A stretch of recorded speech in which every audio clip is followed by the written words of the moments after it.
Fala galera, estamos aqui para começar mais uma videoaula sobre Kant e a Revolução Copernicana na Filosofia. Se liga aí. Primeiro ponto importante então para a gente começar é entendermos como que Kant resolve a briga entre os empiristas e os racionalistas. Para que a gente possa entender melhor essa briga, a gente tem que retomar aí, né, a ideia histórica que Kant faz, né? Por isso Kant é nomeado aí aquele que faz a Revolução Copernicana na filosofia, porque ele resolve uma briga entre os empiristas e os racionalistas. Qual é a visão clássica, né? Desde Platão, né, vamos dizer assim, Sócrates, depois Aristóteles, né? Essa discussão ela começou ali na Grécia Antiga, né, no berço da civilização ocidental. A gente tem lá a teoria do conhecimento clássica. O que seria essa teoria do conhecimento clássica? Como que o ser humano conhece o mundo, conhece todas as coisas? Não é verdade? Então, deixa eu me diminuir aqui mais um pouquinho para ficar melhor. Opa, isso. Vou ficar aqui um pouquinho no cantinho aqui, tem problema não, tem? Olha aí, ó. Bom, o que é interessante a gente pegar nessa discussão, não é verdade? Tudo começou lá na Grécia, e a discussão era como que o sujeito compreende o mundo, compreende todas as coisas. Então, o sujeito, né, ou a pessoa, conhecia o mundo perguntando o que eram as coisas. Então a gente tem na teoria do conhecimento clássico aí essa ideia. Sujeito é aquele que pergunta, objeto é aquilo que está sendo investigado, analisado, né, que está sendo conhecido. E aí, nessa relação entre sujeito e objeto, a gente tem aí o conhecimento do objeto, né? O sujeito é capaz de conhecer o objeto. O sujeito é capaz de conhecer outro sujeito, porque ele faz do outro sujeito o seu objeto de estudos, de análise. E o sujeito é capaz de conhecer a si mesmo. Lembra do Sócrates? Conhece-te a ti mesmo? A partir do momento que eu me torno objeto de conhecimento. Não é verdade? Bom, até aí tudo bem. Ninguém nunca pensou nada diferente, né? O que a gente tem de problema vai ser o seguinte: a partir da Idade Moderna, nós temos alguns pensadores que vão começar a colocar em xeque essas discussões, né? Por exemplo, a gente tem a corrente do racionalismo. Descartes mostra pra gente uma coisa super importante, que é a questão de como que a gente conhece o mundo, como que a gente conhece todas as coisas, né? Deixa eu arredar mais um pouquinho aqui, só para sair da data. Isso. Descartes está ali, ó, o pai do racionalismo moderno, né? O que ele traz pra gente? Olha só, os sentidos não pode ser fonte de conhecimento. Como dizia Aristóteles, que o conhecimento, né, ele é empírico, ele começa aí pela experiência sensorial. Bom, para Descartes, nem todo conhecimento se inicia pela experiência sensorial. E tem uma outra coisa importante: o conhecimento seguro é o conhecimento que vem através da matemática, da razão, né? Então ele é bastante racionalista, porque ele fala que os sentidos é a fonte de erros e confusões, né? Vocês devem estar lembrados das nossas aulas de Descartes. A gente falava muito disso, né? Que nós temos estruturas lógicas, matemáticas na nossa mente. A nossa mente é matemática, né? Funciona com regras da matemática, com regras da natureza, de acordo com o Descartes, né? Influência de Pitágoras, essa ideia toda. Então Descartes acredita que o conhecimento seguro é o conhecimento que vem da lógica, né? Do raciocínio matemático.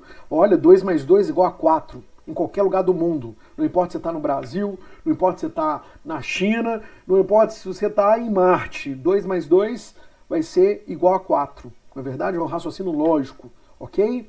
Então essa é a tese dos racionalistas. Os racionalistas falam que conhecimento seguro, olha a figura da criança, ó, queimando a mão, colocando a mão no fogo. Conhecimento seguro, você não precisa usar experiência sensorial, né? Você pode conhecer o mundo a partir, né, da lógica, né? Você pode fazer uma relação de causa e efeito. Olha que interessante. Então, a criança, se você ensinar para a criança que o fogo queima, as crianças não precisam queimar as mãos para saber que o fogo queima. Ela é capaz de compreender isso tudo se você explicar para ela, se você mostrar a lógica, mostrar a relação entre causa e consequência, causa e efeito. Ok? Bom, mas por outro lado, nós temos outras correntes sobre o conhecimento, né?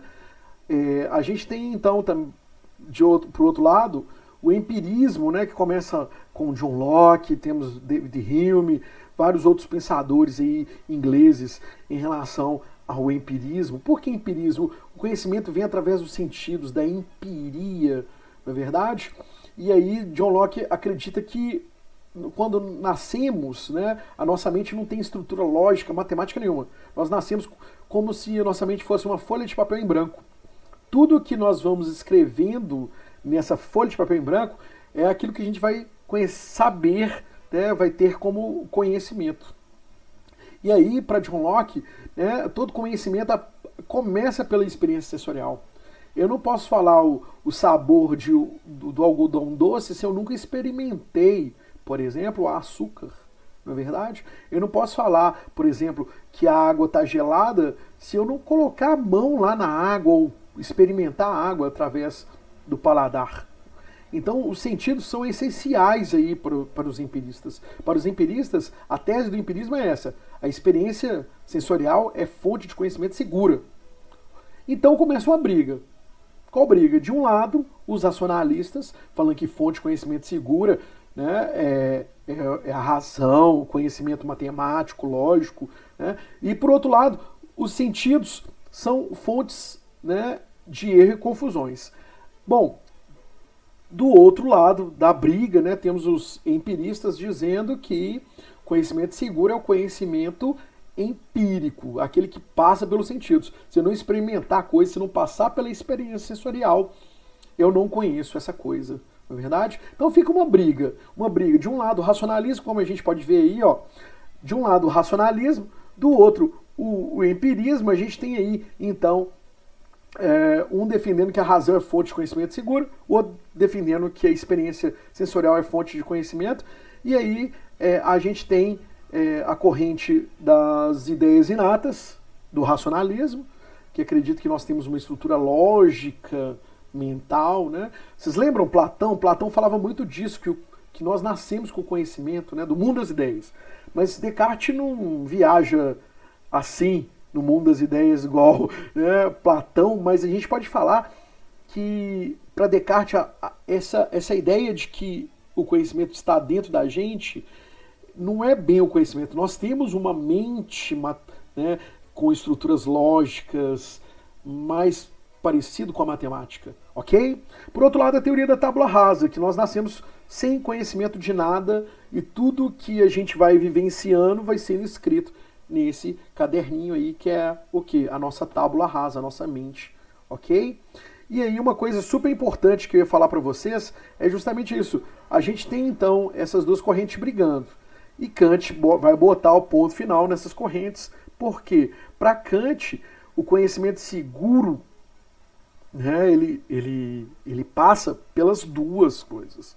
Kant não vê, né, só a importância só o racionalismo, ou a importância só o empirismo. Não, Kant não acha que é só importante um ou importante o outro. Kant acredita, então, que o conhecimento ele começa pela experiência sensorial, mas a experiência sensorial sozinha não é capaz de trazer o verdadeiro conhecimento das coisas. É necessário, então, que nós usemos a nossa razão. E isso, gente, vai ser chamada a Revolução Copernicana na filosofia. Por quê? Kant vai apresentar, dentro das suas obras, as três críticas, né? Mas dentro da primeira grande crítica, a crítica da razão pura, Kant coloca aí seu posicionamento. É uma mistura das duas coisas, né? É um imbricamento entre as duas coisas. Então a gente tem aí o criticismo, que é a corrente que Kant defende. Bom, Kant então faz uma síntese entre o racionalismo e o empirismo. Mas vamos tentar entender melhor então. Como que Kant então concebe o mundo, concebe as coisas, né? Então ele vai falar assim, olha, todo o nosso conhecimento, né? Eu tô trazendo aí o texto de Kant, então muita atenção nesse detalhe aí, olha.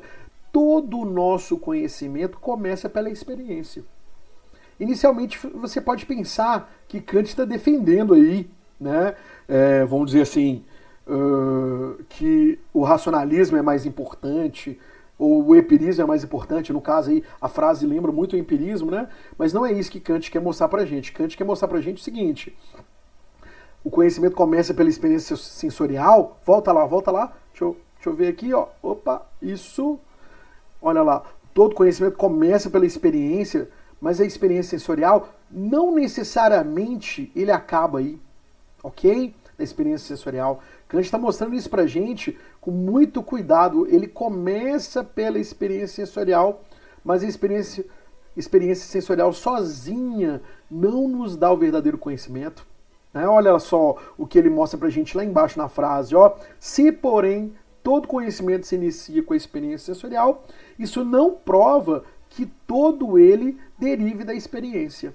Não é verdade? Então, o conhecimento, para ser total, é necessário para Kant que ele comece pela experiência, mas a experiência sozinha não dá conta de fornecer todos os dados do conhecimento. A gente precisa, então, pensar, raciocinar sobre isso. Por isso, Kant une aí, tá vendo o argumento de Kant para unir o empirismo e o racionalismo? É um pouquinho dos dois, ok? Então, mais uma outra coisa importante que Kant traz, então, a história da filosofia diz que Kant fez uma espécie de revolução copernicana. Por quê? Olha só, gente, para a gente retomar o que é a Revolução Copernicana, super importante a gente lembrar desse detalhe, né? A teoria do heliocentrismo e a teoria antiga do geocentrismo. Né? Se a gente perceber aí o movimento, qual foi o movimento, né? Olha só, Ptolomeu falava que a Terra era o centro do universo. E essa teoria foi adotada na tradição judaico-cristã, né? E no mundo inteiro, teorias científicas antigas, elas determinavam, de certa maneira, que a Terra era o centro do universo. Por quê? O sujeito que estava no planeta Terra olhava, o Sol nasce de um lado e se põe do outro. Né? Então esse movimento de observar o Sol de um lado e no final do dia ele né, se punha do outro lado, houve um movimento. Os astros, né, para quem está aqui na Terra percebendo, os astros fazem um movimento perante o ponto que a gente está. Tudo é uma questão de ponto de vista.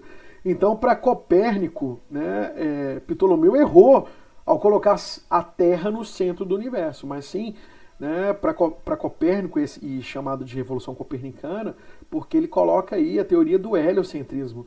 Não mais o geocentrismo, a Terra, mas o Sol, heliocentrismo, é o centro do universo. Tudo gira em torno deste grande astro. Né? A grande questão para ele era justamente essa. Eu fiz um gráfico aqui para a gente lembrar. Então, a Terra como centro do universo, não é verdade? E aí no gráfico está mostrando para a gente o Sol, né, na Revolução Copernicana, o Sol como centro.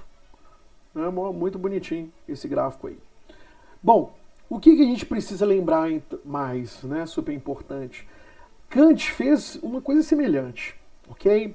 O que ele fez? Dentro da teoria clássica do conhecimento, até o empirismo e o racionalismo, acreditava-se que o objeto era que fornecia o conhecimento para a gente. O sujeito era passivo, o objeto fornece. O sujeito só pergunta, o objeto fornece conhecimentos, né, de todas as coisas. Então, dentro da metafísica clássica, a gente tinha essa ideia de que o objeto ele apenas fornecia dados para o sujeito conhecer. Não é verdade? Então, se a gente pudesse conhecer o mundo, a gente usaria, então, né, toda a nossa capacidade de perceber, de analisar, de perguntar o que é aquele objeto. E aí, a partir dessa fragmentação do objeto, a gente conheceria esse objeto. Né? Kant faz o contrário, gente. Ao invés de o objeto ser o centro das discussões, a revolução copernicana que ele faz dentro da teoria do conhecimento, dentro da ciência, né? Ou seja, dentro da filosofia, é colocar o sujeito como peça principal. Ok? Inicialmente, então, vendo o gráfico aí, vocês podem perceber que o sujeito ele tomou o lugar do objeto e o objeto ficou no lugar do sujeito. Tá vendo? Antes de Kant e pós-Kant. Agora, a gente tem uma outra visão, na verdade. Olha só um gráficozinho que eu montei aí pra gente ver. Né? Então, a gente tem a imagem, tá em espanhol aí, mas tudo bem. A gente tem a imagem da maçã. Né? O sujeito, antes de Kant, acreditava que para conhecer uma maçã eu preciso analisá-la, compreendê-la, experimentá-la, né? Usar os sentidos, o tato, o olfato, paladar, visão, audição. depende aí da corrente que você se propunha a seguir. Então, é que esse objeto fornecia dados para a nossa mente, não é verdade? Então, eu pergunto o que é o objeto se manifesta para mim, e quanto mais eu pergunto, mais eu conheço o objeto. Bom, pós-Kant, a coisa muda. Por que muda? Se a gente olhar bem aí a imagem, a gente vai perceber, né, que o sujeito é aquele que começa a definir aquilo que o objeto é. Ou seja, o que Kant quer dizer com isso, né? Que o objeto ele fornece apenas dados sensíveis para a gente. Então, eu conheço o objeto, mas, por exemplo, a forma de eu conhecer um determinado objeto se difere da sua forma de conhecer o objeto. Então, imagina, por exemplo, uma criança, né, um recém-nascido, nunca experimentou nada, nunca comeu nada. A sua forma de saber o gosto de uma carne, o sabor de uma maçã, ele é diferente de uma criança. Né? Que é diferente também de uma pessoa muito mais velha, que já viveu, já experimentou de tudo. E aí a gente tem, então, diferenças de percepções. Né? Por exemplo, a noção de uma pessoa que é estudada, que estudou direito, por exemplo, é diferente da visão de alguém que nunca teve o conhecimento em direito, né? Que é diferente também, por exemplo, de um adolescente, né? Mas que é diferente também da visão de por exemplo, um juiz que conhece o direito e ele vai ter que raciocinar conforme as suas percepções, o seu conhecimento. Tá vendo? Então, Kant, ele abandona essa ideia de chamar esse processo de percepção, ele começa a chamar os dados que são fornecidos pelo objeto de fenômeno. Então, o que é o fenômeno para Kant, né? É o conhecimento do objeto. Ok, gente? Olha só que interessante. Para Kant, o fenômeno ele acontece da seguinte maneira. Eu, sujeito pensante, começa a perguntar o que a coisa é. Então, nesse sentido, o que a coisa é, o que a coisa é, o que a coisa é, eu tenho uma percepção particular, né, sobre aquele determinado objeto, diferente da sua percepção. Diferente da percepção de uma outra pessoa. Por quê? A partir do momento que eu tenho experiência com o objeto, né, dependendo da minha experiência, eu só vi, né, nunca andei de montanha-russa, por exemplo, né? Mas na verdade eu já andei. Mas imagine o seguinte exemplo, eu nunca andei de montanha-russa. Como é que eu vou descrever a relação de andar de montanha-russa? Eu preciso andar na montanha-russa? Não necessariamente para Kant, não. Né? Para Hume, talvez sim. Você precisaria andar de montanha-russa para saber o que a montanha-russa é. Mas para Descartes você não precisa experimentar a coisa para saber como uma coisa é. Você pode fazer analogias, não é verdade? Você pode fazer outras formas de conhecimento. Então, para Kant, o que eu tenho, a percepção que eu tenho sobre um objeto qualquer, sobre qualquer coisa, é um fenômeno. Ok? Tem algumas pessoas que têm mais, outras pessoas que têm menos.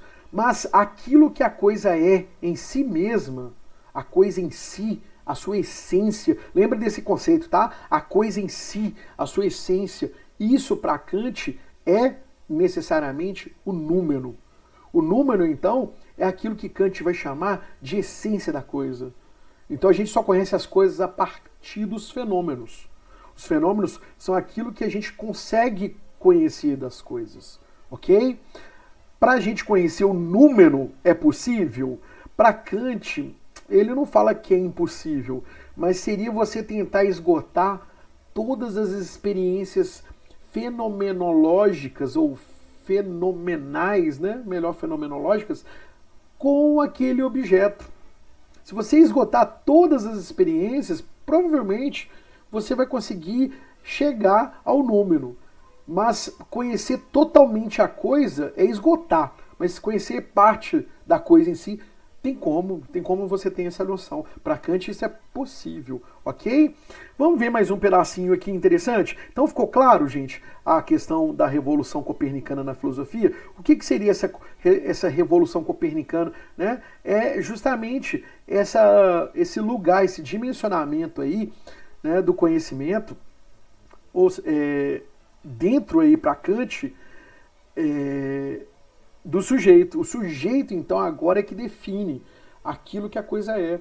Por isso, para algumas pessoas, né, algumas coisas são importantes, outras não, tem gostos que se dividem. Né? Para Kant, gosto é uma coisa que tem muito a ver com os fenômenos, depende das suas experiências, depende da sua cultura, na verdade, depende da sua racionalidade, depende da forma como é que você foi educado. O gosto tem muito a ver com isso, por isso há uma variação de percepções.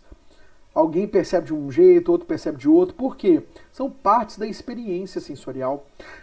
Bom, para não ficar só nas palavras, né, no PowerPoint aqui, eu trouxe aqui também Kant falando na Crítica da Razão Pura.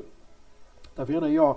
Esse PowerPoint, gente, vocês vão ter acesso pelo Magnum Sol, que é a plataforma disponível para os meus alunos no Colégio Magnum, aqui em Belo Horizonte. Então, o Kant mostra pra gente essa discussão que ele está fazendo, né? Ele fala assim, ó, até hoje admitia-se que o nosso conhecimento devia se regular pelos objetos. Mas ele mostra, né, que essa tarefa metafísica, mas a seguir, ó, lá em amarelinho, essa tarefa metafísica, ficou nessa discussão que o nosso conhecimento devia se regular pelos objetos, mas ele mostra justamente o contrário. Olha lá, os objetos é que se deveriam regular pelo nosso conhecimento. Ou seja, o sujeito cognoscente, né, o sujeito transcendental, eu sou capaz, você também é capaz, de conhecer a coisa enquanto fenômeno. Não é verdade? Então, por isso a gente pode falar que todo conhecimento para Kant, ele pode ser ou fenomenológico ou um conhecimento, vamos dizer assim, numênico. Por quê? Da coisa em si. Mas ele não fala profundamente nesses termos. Kant tem um vocabulário próprio. Vamos ver como é que ele trata a questão, né, dos fenômenos. É muito interessante Kant falando aqui, olha. Então, esse é um resuminho, né, para a gente pegar aí, já que eu vou falar da terminologia kantiana.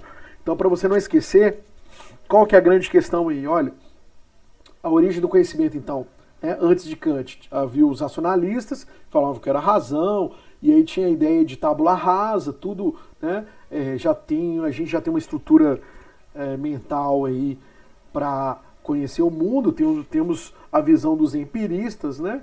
Mas Kant vai chamar então, gente, tá vendo? Se você prestar atenção aí nas duas formas, de um lado a gente tem o conhecimento a priori, tá vendo?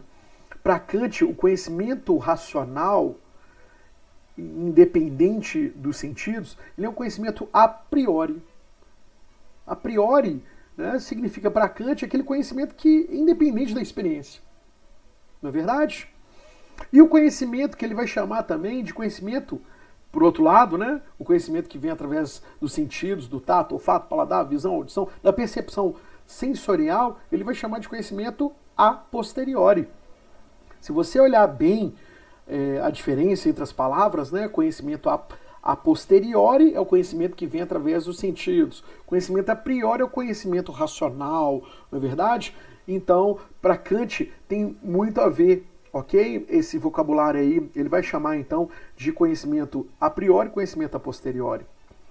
Mas acaba aí Kant, não, a gente já está acabando a nossa videoaula, mas Kant vai falar então em conhecimento a priori e conhecimento a posteriori.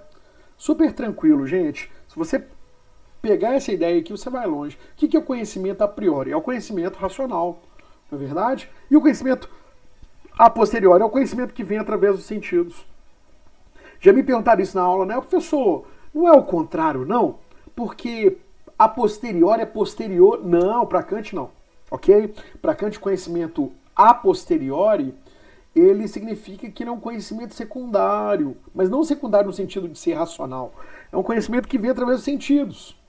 Por isso posterior, porque o anterior é um conhecimento mais próximo da essência. Por isso a priori, conhecimento perto da essência, não é verdade? Então, esse conhecimento perto da essência é para Kant que é o grande sentido aí de existência do criticismo.